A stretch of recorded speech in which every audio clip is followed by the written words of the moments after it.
Hello guys, welcome to RP academy. So आज हम लोग फाइनेंशियल इंक्लूजन एंड टेक्नोलॉजी वाले क्वेश्चंस कवर करने वाले हैं। तो यहाँ पर काफी इंपॉर्टेंट टॉपिक रहता है ये आपका। तो चलिए स्टार्ट करते हैं। In the India stack architecture which layer is responsible for account aggregator framework that facilitates consent based data sharing. तो जो लोग न्यूज़पेपर फॉलो करते हैं उन्होंने देखा होगा बहुत सारे अकाउंट एग्रीगेटर्स आ रहे हैं, बहुत सारे यहाँ पर गाइडलाइंस वगैरह भी हमारी चल रही है न्यूज में। तो ये ऑफ कोर्स इंपॉर्टेंट हो जाएगा। तो थोड़ा सा हम समझते हैं दो साइड्स हमारे फाइनेंशियल इंक्लूजन में। ठीक है, तो यहाँ पर सबसे पहले अगर हम बात करें इंडिया स्टैक एग्रीगेटर की, तो ये काम कैसे करता है, ये आर्किटेक्चर आपको ये क्या है। देखो, ये एक सेट है एप्लीकेशन, यहाँ पर जो आपके एपीआईज होते हैं। एपीआईज क्या रहते हैं ये आपको पता है, थोड़ा सा यहाँ पर आइडिया है। एप्लीकेशन प्रोग्रामिंग इंटरफेस, ठीक है। तो ये हमारे लिए कैसे काम करते हैं, ये अलाउ करते हैं गवर्नमेंट, बिजनेस और डेवलपर्स को कि वो एक यूनिक डिजिटल इंफ्रास्ट्रक्चर यहाँ पर यूटिलाइज कर जो हार्ड प्रॉब्लम्स हैं, presence less, paperless, cashless services delivery की तरफ उनको सॉल्व करें। तो यहाँ पर हमारे पास में 4 डिस्टिंक्ट लेयर्स होते हैं। सबसे पहला लेयर कौन सा है, आइडेंटिटी लेयर, जिसको हम बोलते हैं प्रेजेंस लेस। ठीक है, ये हमारा आधार कार्ड के अराउंड थोड़ा सेंटर्ड रहता है। डिजिटल बायोमेट्रिक ऑथेंटिकेशन हमें दी जाती है। फिर आता है पेमेंट लेयर, जिसमें कि हमारे पास में यहाँ पर कैशलेस हम जाते हैं, तो पावर्ड बाय यूपीआई, आईएमपीएस।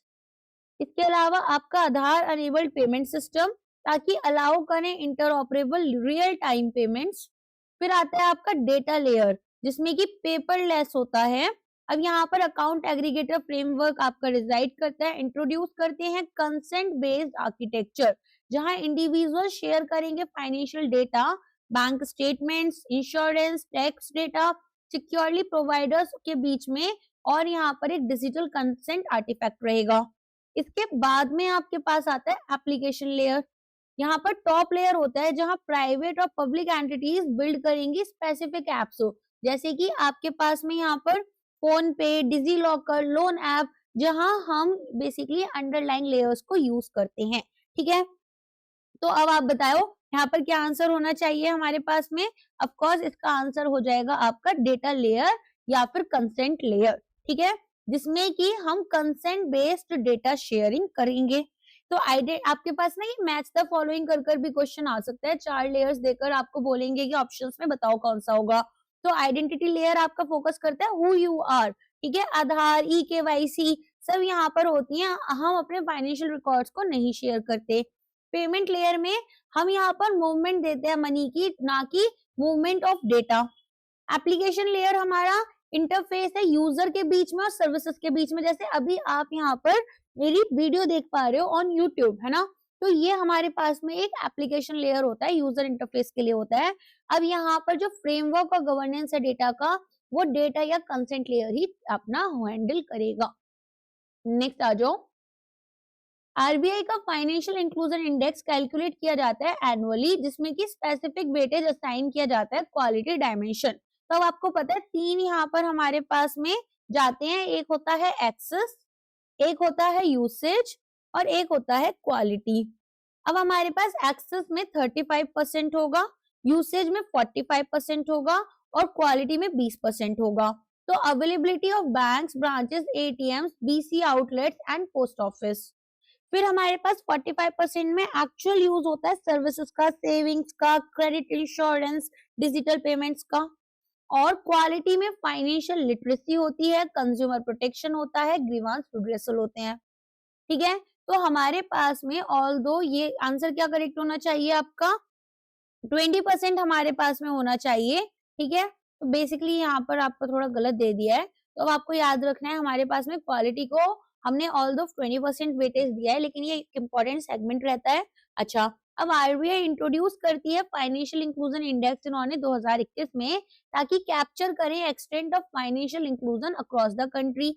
तो ये कॉम्प्रिहेंसिव इंडेक्स है जिसमें कि डेटा हमारा बैंकिंग, इन्वेस्टमेंट, इंश्योरेंस, पोस्टल और पेंशन सेक्टर से आता है। ठीक है, तो इंडेक्स आपका यहाँ पर एक मेजर रखता है 0 से लेकर 100 का, जहां पर 0 रिप्रेजेंट करेगा कंप्लीट एक्सक्लूजन और 100 दिखाएगा आपका फुल इंक्लूजन। अब यहाँ पर कोई भी बेस ईयर नहीं होता है, तो अनलाइक मैनी अदर इंडाइसेस जैसे कि सीपीआई या डब्ल्यूपीआई, एफआई इंडेक्स जो होता है इसके पास कोई बेस लेयर नहीं है। ये रिफ्लेक्ट करेगा क्यूमुलेटिव एफर्ट्स हमारे सभी स्टेक होल्डर्स के ओवर द ईयर्स। और इंडिकेटर्स में ये बेस्ड होता है आपका 97 इंडिकेटर्स के ऊपर।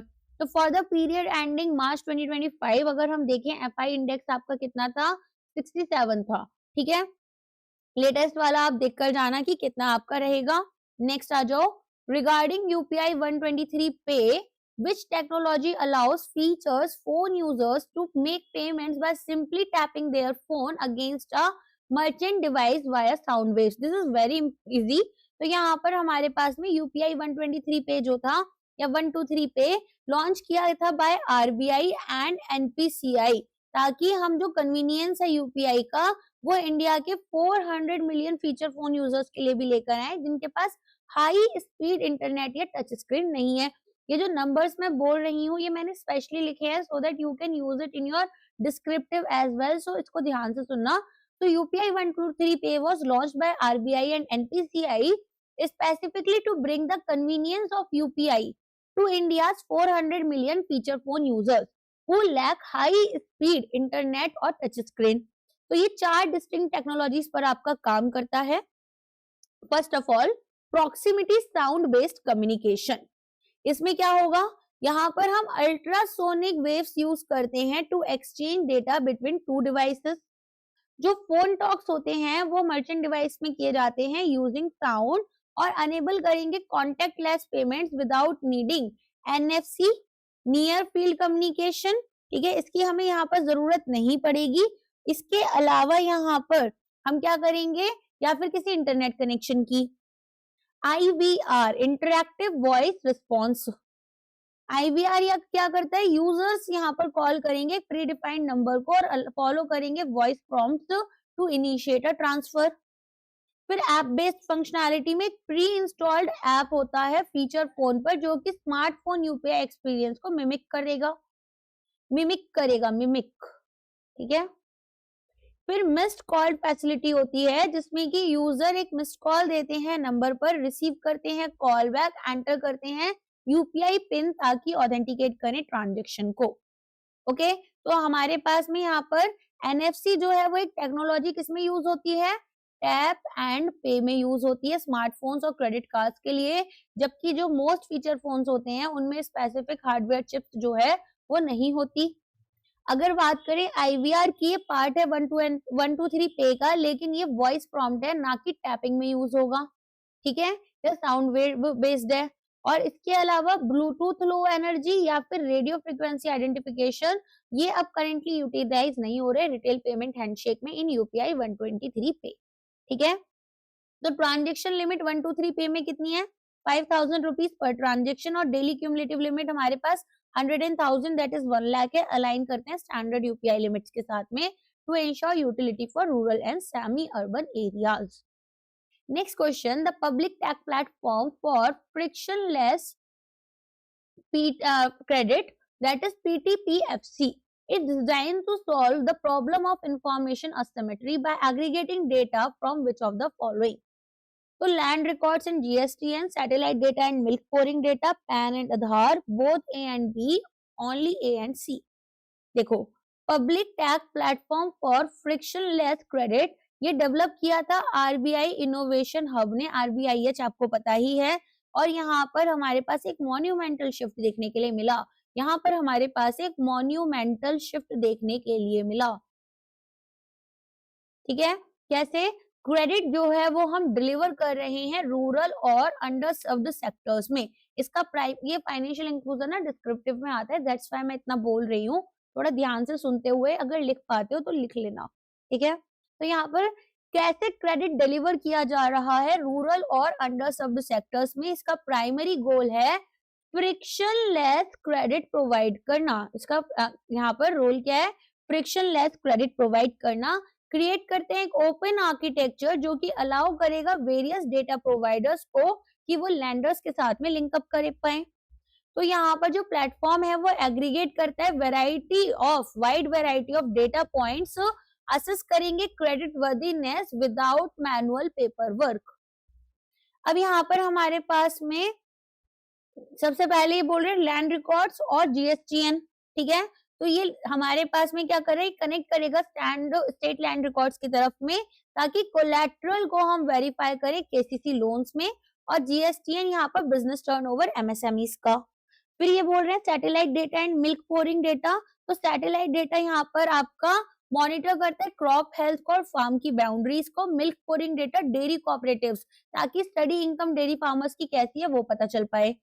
पैन और आधार यहाँ पर आपके पास में क्या है, तो देखो यहाँ ये पैन वैलिडेशन, आधार ईकेवाईसी, अकाउंट एग्रीगेटर सबके साथ में काम भी करता है। तो आपका आंसर क्या होगा, ए एंड बी आपका आंसर हो जाएगा। अब ये यहाँ पर आपको ध्यान में रखना है इंफॉर्मेशन असिमेट्री। तो ट्रेडिशनली जो बैंक्स थे वो लैंडिंग यहाँ पर स्मॉल फार्मर्स के लिए नहीं करते थे, क्योंकि वो वेरीफाई नहीं कर पाते थे लैंड ओनरशिप या एक्चुअल इनकम इजीली। लेकिन ये जो पीटीपीएफसी है ये क्या करता है, ये पूरा का पूरा डेटा एक one plug and play platform पर लेकर आ जाता है। एफिशिएंसी की बात करें तो जो लोन प्रोसेसिंग टाइम है वो वीक्स से अब मिनट्स में हो चुका है। और ये इनिशियली फोकस किया गया था किसान क्रेडिट कार्ड लोन्स में, जहां पर 1.6 लाख रुपीस तक दिया गया, और डेयरी लोन्स में, लेकिन अब एमएसएमई और पर्सनल लोन्स में भी यूज हो रहा है। तो ट्रेडिशनल लैंडिंग आपकी heavy physical paper work, manual field visits वाली थी, जिसमें कि वेरिफिकेशन आपके फील्ड विजिट से होते थे। टर्न अराउंड टाइम 15 से 30 दिन लग जाता था, ऑपरेशनल कॉस्ट काफी हाई थी। लेकिन अब यहाँ पर पीटीपीएफसी विच इज योर यहाँ पर public tax platform for frictionless credit, ये आपका आया digital and paperless, satellite and digital API verification, less than 10 minutes, और लो है, मोर अफोर्डेबल क्रेडिट यहाँ पर चाहिए। नेक्स्ट आ जाओ। Under RBI guidelines an aggregator account aggregator is prohibited from doing which of the following. तो यहाँ पर हमारे पास में डेटा ब्लाइंड नेचर होता है अकाउंट एग्रीगेटर्स का। इंडियन रेगुलेटरी फ्रेमवर्क में एक अकाउंट एग्रीगेटर एक डिजिटल कॉन्ड्यूट की तरह काम करते हैं, ना कि एक डेटा रिपोजिटरी की तरह। तो ये यहाँ पर एक एनबीएफसी एए रेगुलेट किए जाते हैं by RBI. Core philosophy AA ecosystem की क्या है कि जो एग्रीगेटर है वो फैसिलिटेट करेगा transfer of data without ever actually seeing और होल्डिंग इट। तो आरबीआई मास्टर डायरेक्शंस के अंडर डबल ए जो है अकाउंट एग्रीगेटर स्ट्रिक्टली प्रोहिबिटेड है कि ना तो वो आपके फाइनेंशियल इंफॉर्मेशन को यहाँ पर स्टोर कर सकते हैं, जो कि प्लेटफॉर्म के थ्रू आपका क्या किया जा रहा है, पास थ्रू हो रहा है, ना इस डेटा को यूज कर सकते हैं। ठीक है, तो यहाँ पर यूज भी अलाउड नहीं होगा। तो they can not use the data for any other purpose, for any purpose other than transferring it to the requester. And selling data is also not allowed because they cannot store it. They also cannot monetize the data itself. So what are the key regulatory constraints? सबसे पहले यहाँ पर ये समझना, data storage prohibited है। Data must be deleted from account aggregators system immediately जब transfer complete हुआ। Data visibility के लिए एंड टू एंड एंक्रिप्शन यहाँ पर यूज किया जाएगा, जिसमें कि एए जो है वो डिक्रिप्ट नहीं कर सकते डेटा को। ठीक है, जो आप एनक्रिप्शन पढ़ते हो ना, एंड टू एंड एनक्रिप्शन आपके व्हाट्सएप पर होता है, वो मैसेजेस कोड फॉर्म में जाते हैं, फिर यहाँ पर ये जो अकाउंट एग्रीगेटर है ये इसको डिक्रिप्ट नहीं करेंगे। ओनली जो फाइनेंशियल इंफॉर्मेशन यूजर है वो यूज कर सकते हैं। सर्विस फी यहाँ पर परमिटेड है, ए चार्ज कर सकते हैं एक फीस यहाँ पर अपनी सर्विसेज के लिए। ऑल्सो एक्टिविटीज की अगर हम बात करें तो जीरो कॉन्फ्लिक्ट है, एक अकाउंट एग्रीगेटर प्रोवाइड नहीं करेंगे other financial services like lending और insurance to the avoid conflict of interest। ठीक है, तो कुछ इंपॉर्टेंट डेफिनेशन समझना। फाइनेंशियल इंफॉर्मेशन प्रोवाइडर कौन होता है, सोर्स यहाँ पर डेटा का, फॉर एग्जांपल आपका बैंक, म्यूचुअल फंड हाउस या जीएसटीएन। फाइनेंशियल इंफॉर्मेशन यूजर कौन होते हैं, एंटिटी जो डेटा रिक्वेस्ट कर रही है, एक बैंक जहां पर आप लोन के लिए अप्लाई कर रहे हो, और एक होते हैं कंसेंट मैनेजर। यहाँ पर जो रोल है एए का वो इंपॉर्टेंट है, इंश्योर करते हैं कि जो डेटा है वो कस्टमर से स्पेसिफिक ग्रैन्युलर और टाइम बाउंड कंसेंट के लिए ही जाएगा। Next question, what is the primary object of project Sarathi, a mobile app launched by SEBI. तो प्रोजेक्ट सारथी क्या है, एक मोबाइल एप्लीकेशन लॉन्च की गई थी सेबी के थ्रू, जिसमें कि हमने एम्पावर करना था रिटेल इन्वेस्टर्स को। तो जैसे जैसे ज्यादा लोग इंडियन स्टॉक मार्केट में एंटर कर रहे हैं मोबाइल ट्रेडिंग एप्स के थ्रू, सेबी ने देखा कि भाई एक जरूरत है official unbiased source of information की, जो कि काउंटर करेगा फिनफ्लुएंसर्स को। ठीक है, तो यहाँ पर इन्होंने influencer miss information and social media rumours को लर्न द लैंग्वेज, यहाँ पर काफी सारे स्टूडेंट्स ने ना अलग अलग लैंग्वेजेस में लिखा था इसको, तो ये आपको याद रखना है, सोशल मीडिया र्यूमर्स और इन्फ्लुएंसर मिस इन्फॉर्मेशन। तो ऐप यहाँ पर एक कॉम्प्रिहेंसिव गाइड की तरह काम करता है। सारथी, अच्छा जिन लोगों को नहीं पता है, कंट्रोल प्लस शिफ्ट प्लस 4 अगर आप प्रेस करते हो तो रुपी बनकर आता है। ठीक है, थोड़ा सा दिखाऊं आपको मैं, ये ऐसे आ गया ना आपकी स्क्रीन पर, अभी आपको शो कर रहा होगा। तो ये क्या होता है, कंट्रोल प्लस शिफ्ट प्लस 4। ठीक है, तो वहां पर देख लेना अगर ये बन पा रहा है तो वो जो RS डॉट लिखोगे उसकी जगह रुपी का साइन बना लेना, याद रहे तो, ऐसा रटने की जरूरत नहीं है, याद रहता है तो बहुत अच्छी बात है, आपका फायदा हो जाएगा। ठीक है, कुछ लोग भूल जाएंगे एग्जाम प्रेशर में, तो परेशान मत होना कि अरे यार क्या था। वैसे तो जहां पर डॉलर का साइन होता है उसमें शिफ्ट और 4 हम दबाएंगे तो डॉलर का साइन आ जाएगा, अदरवाइज आपके पास क्या आ जाता है यहाँ पर, शिफ्ट कंट्रोल 4। ठीक है, चलो आगे बढ़ते हैं। तो यहाँ पर मैं आपको क्या बता रही थी, एक सेकेंड, मेरा पेन वगैरह थोड़ा गड़बड़ हो गया। हाँ, तो यहाँ पर हम लोग सारथी की बात कर रहे थे और मैं बोलते बोलते भूल गई कि मैं क्या बता रही थी आपको। हम्म, तो सारथी यहाँ पर क्या करता है, सारथी एक मोबाइल एप्लीकेशन है, इतना तो मैंने बता दिया था। हाँ, ये इन्वेस्टर एजुकेशन के ऊपर काम करता है, एक्सप्लेन करेंगे बेसिक्स हम securities market, KYC processes and आपका ट्रेडिंग एंड सेटलमेंट साइकिल्स में। फिर हम प्रोडक्ट अवेयरनेस पर काम करते हैं, मॉड्यूल्स देते हैं म्यूचुअल फंड, ETF और डिफरेंट सेगमेंट स्टॉक एक्सचेंज के।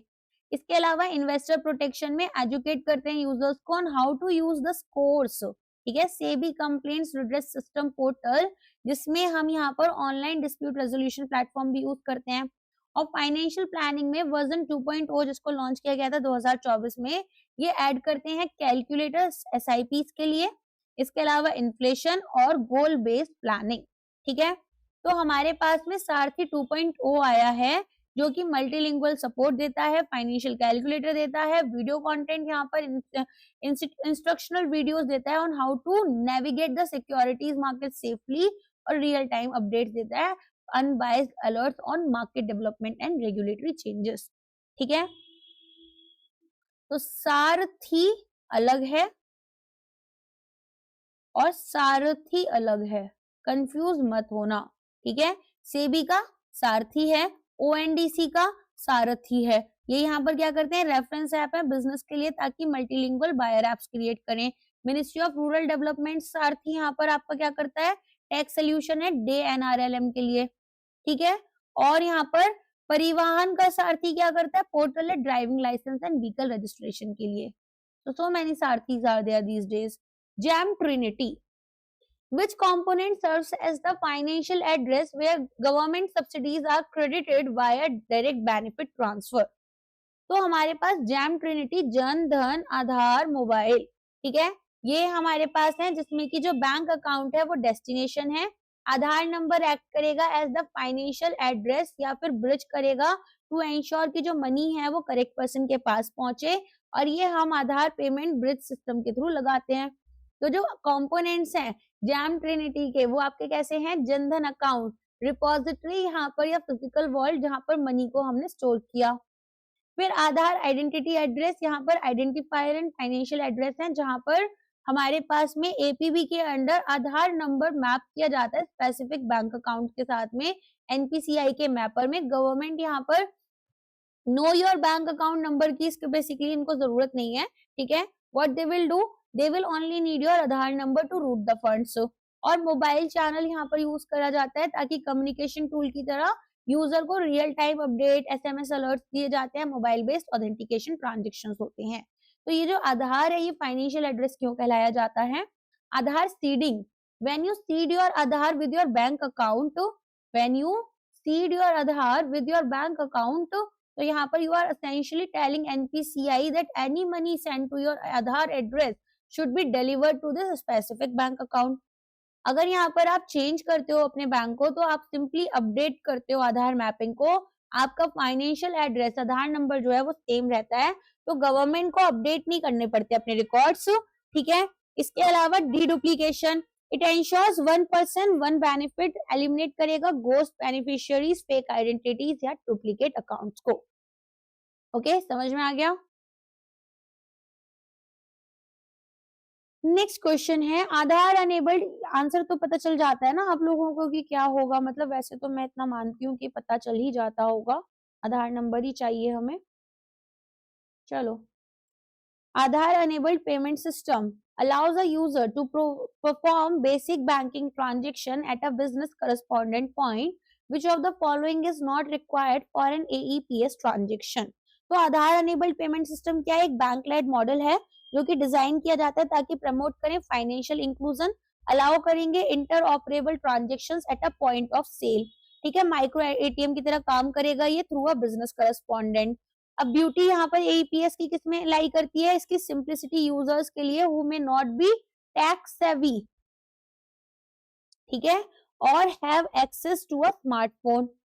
To initiate a transaction 3 inputs हमें देने होते हैं, इशुअर आइडेंटिफिकेशन नंबर, ये क्या है? बैंक नेम जहां पर अकाउंट होल्ड किया हमने, आधार नंबर यूनिक आइडेंटिटी की तरह काम करेगा, और फिंगरप्रिंट स्कैन यहाँ पर biometric authentication instead of a pin और ओटीपी। तो यहाँ पर ओटीपी क्यों नहीं चाहिए?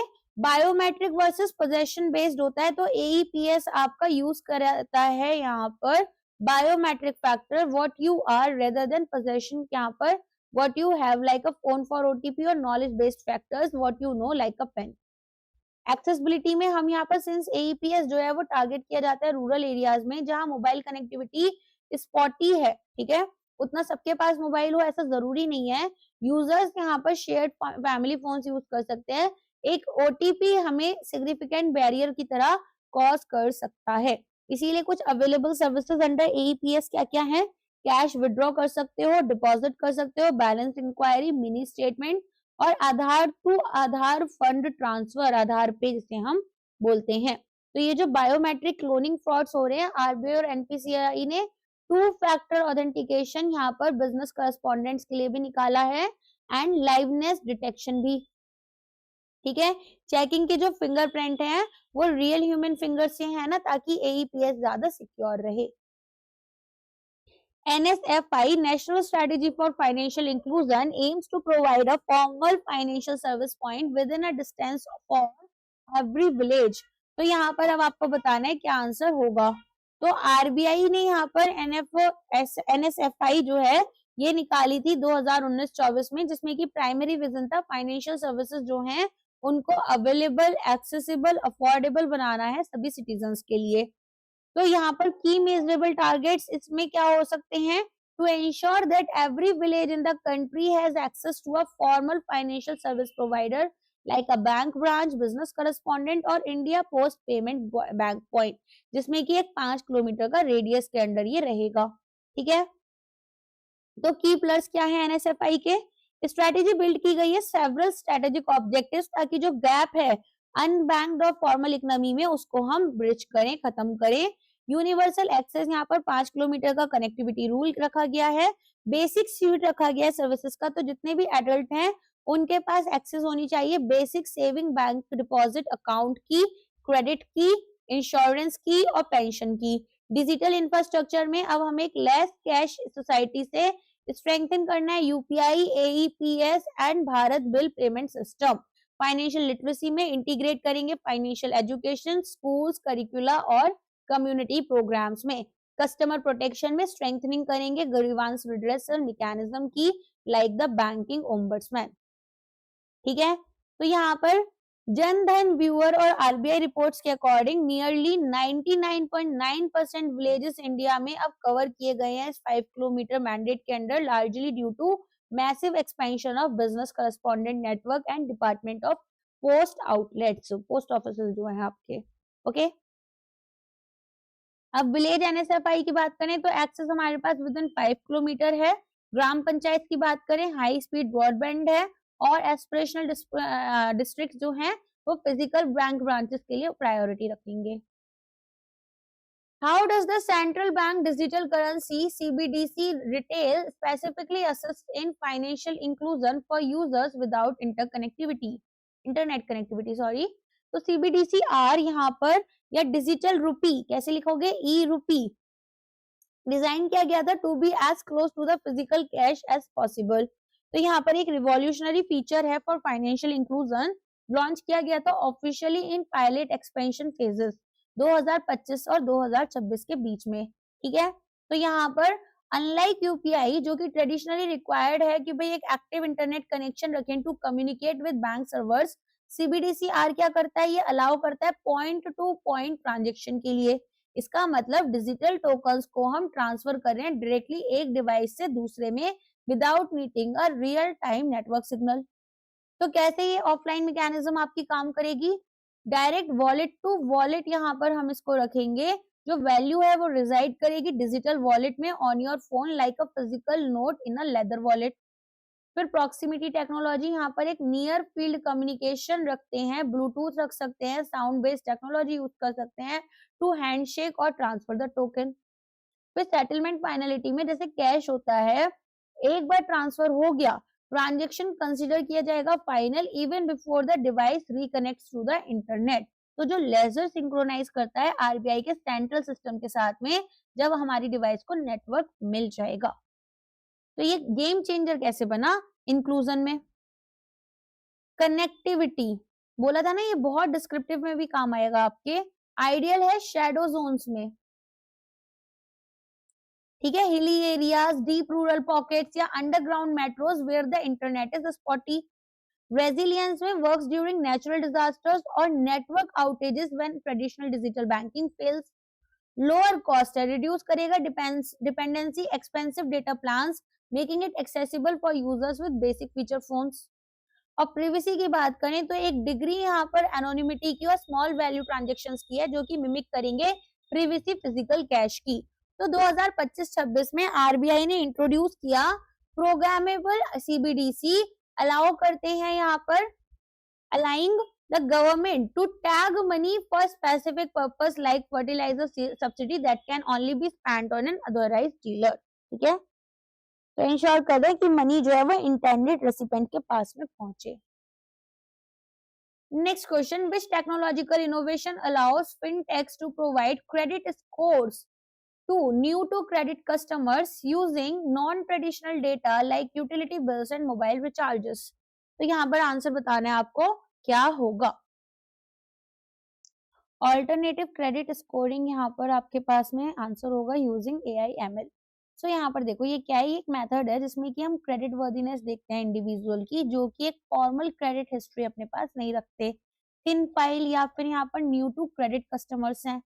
तो ट्रेडिशनल क्रेडिट ब्यूरोज जो होते थे जैसे सिबिल, वो हैवीली रिलाई करते थे पास्ट लोन रीपेमेंट कैसी है, क्रेडिट कार्ड यूसेज, है ना। और बहुत सारे जो अनबैंक्ड या अंडर बैंक लोग थे उनके पास कोई भी सिबिल स्कोर नहीं था।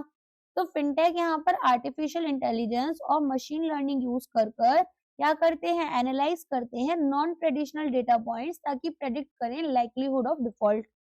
तो यहाँ पर यूटिलिटी एंड टेलीकॉम डेटा होगा, history of timely electricity, water, mobile recharge payments, transaction patterns check किए जाते हैं। तो इसमें हम देखेंगे कि एनालिसिस हमारे कैश फ्लोज की, स्पेंडिंग हैबिट्स की, एसएमएस अलर्ट्स या फिर बैंक स्टेटमेंट्स के थ्रू। सोशल और behavioural data, professional network stability हम चेक करते हैं, एजुकेशनल बैकग्राउंड या इवन साइकोमेट्रिक टेस्ट। फिर डिजिटल फुटप्रिंट हमारे पास e commerce, purchase history, app usage pattern क्या है, ये सब चीजें हम यूज कर लेते हैं। ठीक है, अब आ जाओ डिस्ट्रीब्यूटेड लेजर टेक्नोलॉजी के ऊपर।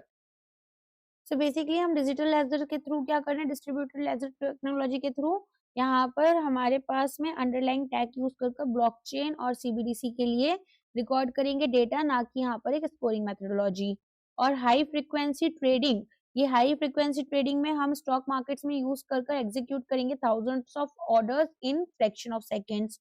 एंड स्मार्ट कॉन्ट्रैक्ट में सेल्फ एग्जीक्यूटिंग कॉन्ट्रैक्ट्स होते हैं, ब्लॉकचेन के ऊपर यूज किए जाते हैं ऑटोमेशन के लिए रेदर देन क्रेडिट असेसमेंट।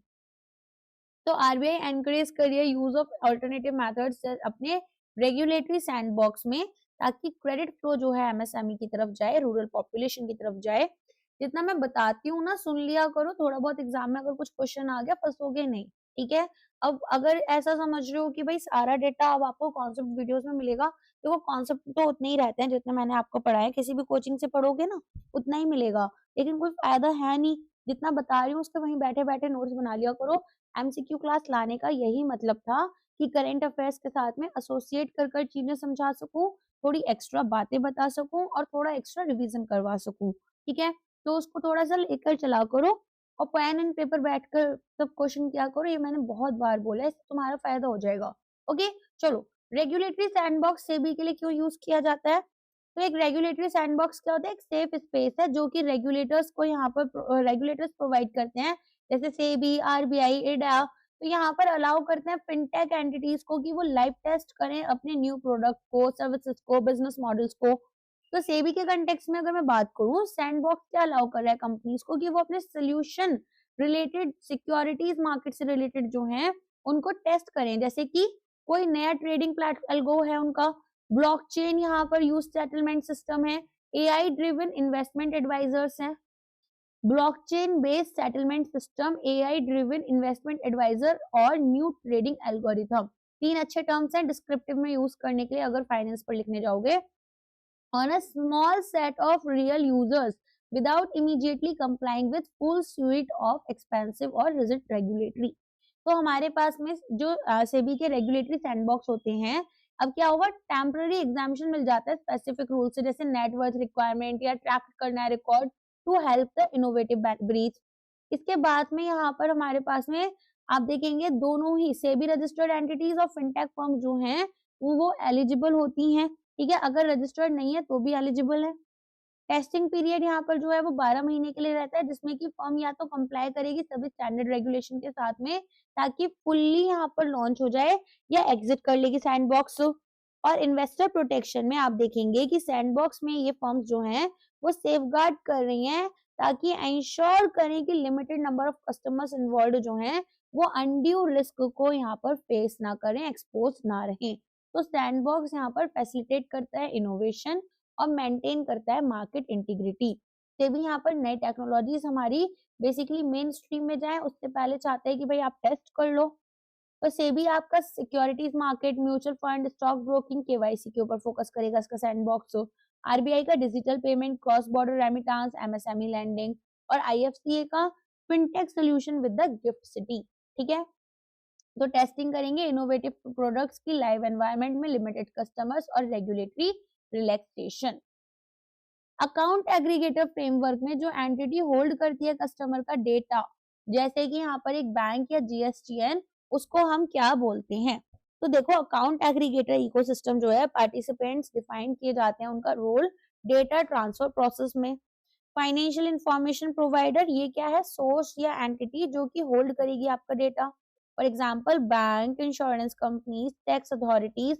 तो GSTN, income tax, pension fund, ये सब हो गए।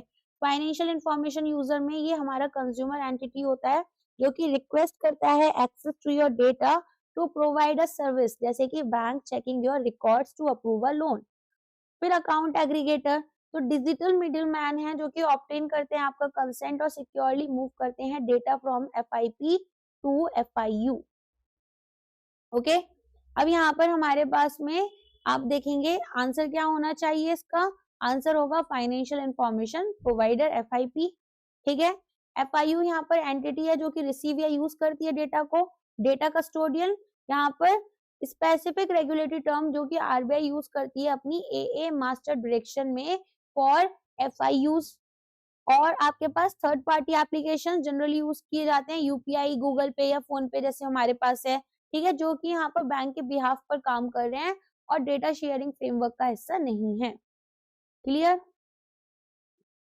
Digital financial literacy is categorised under which pillar of RBI's FI index? तो ये आपका क्वालिटी के अंडर आएगा। यहाँ पर एक हमारे पास पूरा इंडेक्स के बारे में हमने अच्छे से पढ़ा था। अगर क्वालिटी पिलर की बात करें, 20% का वेटेज था यहाँ पर। यूनिक फीचर है इंडिया के इंडेक्स का, कैप्चर करेगा क्वालिटेटिव एस्पेक्ट्स जो कि हमारी इंफ्रास्ट्रक्चर या ट्रांजेक्शन वॉल्यूम के बियॉन्ड जा रही है। तो इनको 3 डायमेंशन में लेकर जाओगे आप। कौन कौन सी है? Financial literacy, consumer protection, inequalities and deficiencies in services. तो यहाँ पर फाइनेंशियल लिटरेसी में हम general awareness, digital financial literacy, ठीक है, ये सब देखते हैं। कंज्यूमर प्रोटेक्शन में हम ग्रीवांस रिड्रेसल मैकेनिज्म जैसे बैंकिंग ओम्बड्समैन और अवेयरनेस ऑफ राइट्स देखते हैं। इनइक्वालिटीज यहाँ पर जो रहेंगी, इसमें हम मेजर करेंगे गैप सर्विसेज में across different reasons. Okay, RBI has recently emphasized the use of LGE to bridge the rural-urban digital divide. Now, this is the question that may come in the exam. तो ये क्या है? Language generated engines है, ठीक है। तो ये आपका करंट अफेयर्स का न्यूज है। आरबीआई और मिनिस्ट्री ऑफ फाइनेंस ने मिलकर अभी रैंप अप किया है फोकस लैंग्वेज जनरेटेड इंजन्स के ऊपर, जो कि essentially specialised locally trained conversational AI models हैं, ठीक है। लार्ज लैंग्वेज मॉडल्स जो कि इंडिया की वास्ट लिंग्विस्टिक डाइवर्सिटी को हैंडल करेंगे। तो जो डिजिटल डिवाइड इंडिया में देखा जाता है एज अ लैंग्वेज बैरियर की वजह से, वो हमारे पास में एक टेक्नोलॉजी बैरियर था, और एलजीईज यहाँ पर इसको एम कर रहे हैं कि ब्रिज करें कैसे, वॉइस फर्स्ट इंटरफेस अलाउ करेंगे रूरल यूजर्स को कि वो अपने बैंकिंग एप्स से बात करें अपनी मदर टंग में, जैसे भोजपुरी, मराठी, तमिल, और बैलेंस या फिर यहाँ पर चेक कर सकते हैं, साथ में इनिशिएट कर सकते हैं यूपीआई पेमेंट, और ऑटोमेटेड यहाँ पर असिस्टेंस दिया जाएगा, रिप्लेस करेंगे कॉम्प्लेक्स टेक्स्ट हैवी मेन्यूज को इंट्यूटिव वॉइस लेड कन्वर्सेशंस में। लिटरेसी न्यूट्रल बैंकिंग में अनेबल करेंगे लोगों को कि जो रीड या राइट नहीं कर सकते हैं, to navigate the formal financial system independently using voice commands. Okay, तो ये यहाँ पर ना this is something I feel की एग्जाम में आना चाहिए क्वेश्चन, ठीक है। तो यहाँ पर आपको याद रखना है language generated engines and conversational AI in vernacular, क्योंकि फाइनेंशियल इंक्लूजन बहुत इंपॉर्टेंट रहता है और इसके ऊपर क्वेश्चन आपके पास आ सकता है। भाषिनी इंटीग्रेशन गवर्नमेंट का एआई लैंग्वेज ट्रांसलेशन प्लेटफॉर्म है, राइट। एआई बेस्ड चैटबॉट्स हमारे पास भी होते हैं, और रिक्रूटमेंट शिफ्ट यहाँ पर बैंक क्या कर रहे हैं, रिक्रूट कर रहे हैं लोकल बैंक ऑफिसर्स को, इंश्योर कर रहे हैं कि यहाँ पर लोकल लैंग्वेज प्रोफिशिएंसी टेस्ट हो, ताकि कॉम्प्लीमेंट करें इन डिजिटल एलजी एफर्ट्स को, ठीक है। चलो आज के लिए बस इतना ही है। आई होप वीडियो आपको पसंद आया। कोई भी डाउट होता है तो वो आप कमेंट कर कर पूछ सकते हैं। रेस्ट यहाँ पर जो एक्स्ट्रा नॉलेज मिल रही है कॉन्सेप्ट वीडियोस के अलावा, जस्ट ट्राई टू एब्जॉर्ब जितना आप कर सकते हो। नहीं एब्जॉर्ब कर पा रहे हो छोड़ दो, कोई दिक्कत नहीं है। मोटा मोटा बस समझ लो, जो मोटा मोटा क्वेश्चन है उतना भी, जितना क्वेश्चन है अगर उतना भी कर लोगे तो भी एग्जाम आराम से क्लियर हो जाएगा। ये तो मेरा एक इस तरीके का तरीका है कि आपका कॉन्सेप्ट करंट अफेयर्स, और आपके पास अगर कोई क्वेश्चन अदर देन हम लोग जो चीजें प्रोवाइड करते हैं, कोई भी कोचिंग इंस्टीट्यूट हो, थोड़ा डिफिकल्ट लेवल पर अगर चला जाए, जैसे आप देखते हैं ना 2-4 क्वेश्चन तो आते ही आते हैं जो कि आपके अलग डाइवर्ट करते हैं, तो यहाँ पर वो सब आप सॉल्व कर पाओ हर सब्जेक्ट के, ठीक है। परेशान मत होना यार, इतना ही बस पढ़ लोगे ना, जितना पढ़ाया है वो भी सफिशिएंट है। आप लोग कोई लैग नहीं कर रहे हो। दिस इज जस्ट समथिंग कि हम यहाँ पर उन क्वेश्चंस को टैकल करें जो क्वेश्चंस यहाँ पर यूजुअली नहीं पूछे जाते हैं। एक तैयारी होती है ना जब हमारी, तो हम हमेशा ये नहीं देखते हैं कि अच्छा प्रीवियस ईयर में तो बस इतना ही आया था। प्रीवियस इस बार पीएफआरडीए का एग्जाम हुआ था, ठीक है। पीएफआरडीए इससे पहले तक बहुत आसान आता था, इस बार एकदम ही हाई लेवल कर दी फेज 2 में। बहुत सारे बच्चों के लिए एक शॉक लगा। वो शॉक अगर आ गया ना आप लोगों के सामने, तो एब्जॉर्ब कर जाओगे इन क्वेश्चंस की वजह से। सिंपल सी बात ये है, ठीक है। चलो आज के लिए बस इतना ही है, मिलते हैं हमारी नेक्स्ट वीडियो में। Thank you so much.